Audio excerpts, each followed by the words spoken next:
This is the story of Humpty Dumpty. Humpty Dumpty sat on a wall. Or did he?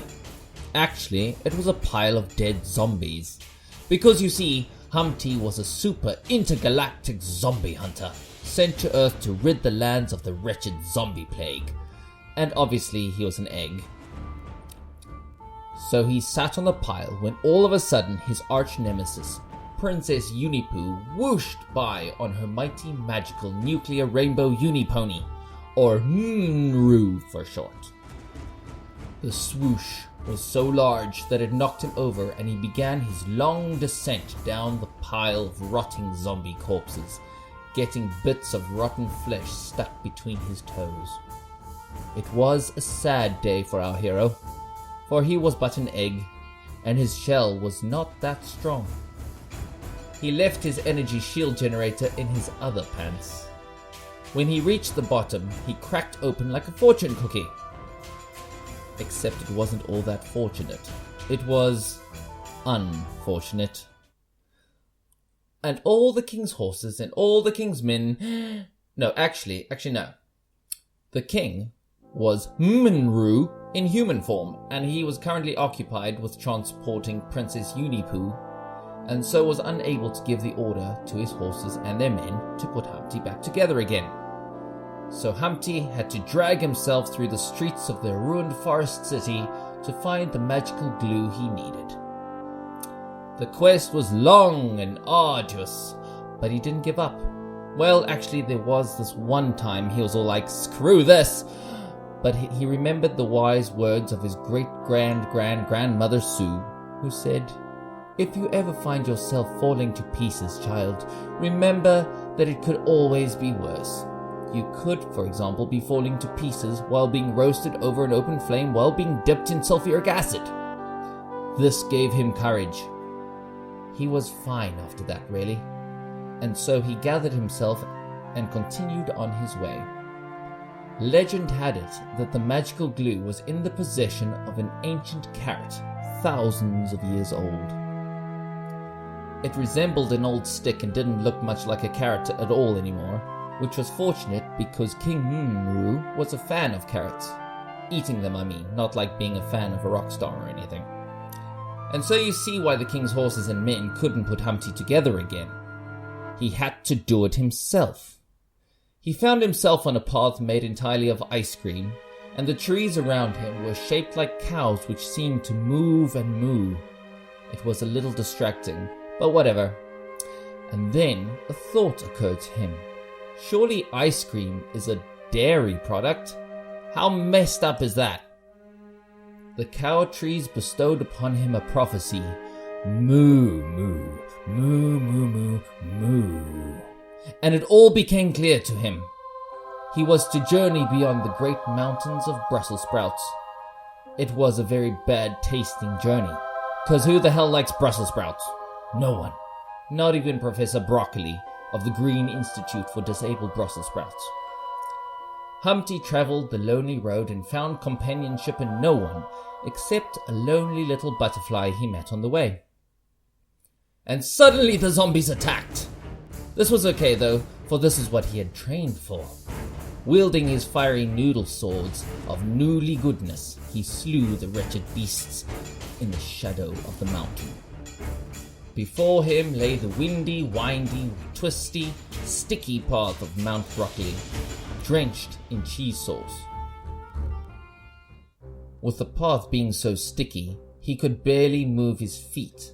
He had to, therefore, lick his way up the path, which was unfortunate because he was allergic to both cheese and sauce. With his tongue swollen to the size of a coconut, he at last came to the top of the mountain, and he felt the need to skip down the other side because he was overcome with joyous emotion at the thought of being glued together again. Well, that and the sugar rush he had from licking all that cheese sauce, which had secret syrup in it. Come to think of it, it was probably mainly the cheese sauce and not his thoughts, so forget I said anything. The mountain grew smaller behind him as he journeyed forward to the dangerous castle of Coke and Mentos. The castle was built entirely out of Mentos, and the lands were plagued with heavy rains of coke. It was rather an idiotic idea to build out of Mentos in the first place, but we can forgive them because the idea came from the stupid Prince Duma, who stole the people's money to build the castle. Being in a fragile state, Humpty proceeded with absolute caution. Any more zombie attacks and he may not make it to the lair of the ancient carrot dude. Slowly he crept down the shaded path, holding his bits and pieces together, careful not to make any sound. But the joke was on him, because the path was covered in piano tiles. Even the slightest steps would make horrendous noise, unless the person was musically trained, in which case it would be pleasant noise. Either way, the chip guards were alerted to his presence and came skipping along musically to confront him. "That's far enough, Humpty," said the chip leader. "No, it's not. I need to get to the ancient carrot dude." "Do you have an appointment?" No." "Attack!" The chip guards launched themselves at Humpty, and his little butterfly friend sprang into action to protect him. For he was a ninja dragon in disguise, and started burping fire into the chips' faces, which they didn't like at all. They screamed and shouted and threw stones because they weren't strong enough to wield swords. Hiring chips as guards was also not a great idea. Thanks, Duma. Humpty and the ninja dragon made short work of the chip guards, which was great because Humpty had been craving a salty snack since the cheese sauce incident and filled up on chip snacks at the same time.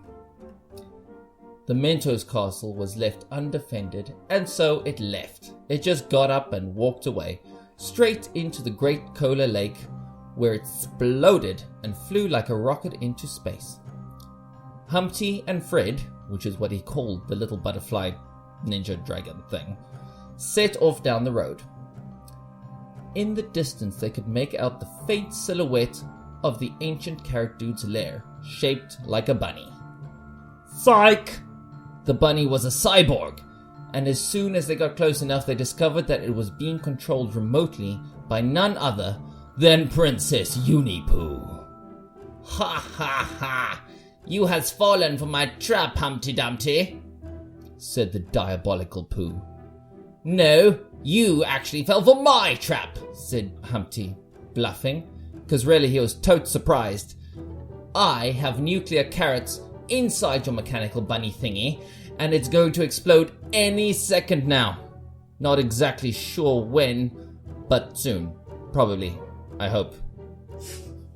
Princess Unipoo was a little confused and whistled loudly for King Moonroo, who came whooshing into the scene. "I am here, Princess. What is it that you need of me?" "Use your nuclear nose to sniff out any nuclear carrot bombs." King Moonroo suddenly realized he was the king and not a princess's plaything and said, "No." Princess Unipoo became very angry and used her cyborg bunny to squash the king, and then quickly placed an ad in the newspaper for a new minion. Humpty's phone buzzed and he saw the advert. Humpty was strapped for cash and could actually use the job. But just after he responded, the ancient carrot dude came out of the cyborg bunny and said unto him, "I know what it is you seek, young one." And he pulled out a tube of super glue. "If you want this glue, you must fulfill your destiny and destroy your arch nemesis." This made things a little awkward for Humpty because he was now the princess's new minion. "I cannot, ancient carrot dude, for I am contractually obliged to serve her." The ancient carrot dude was not amused, and he started pulling faces at him. "You silly, silly, silly boy. Never become employed by your nemesis. Seriously, that's a noob move, man. Everyone knows that."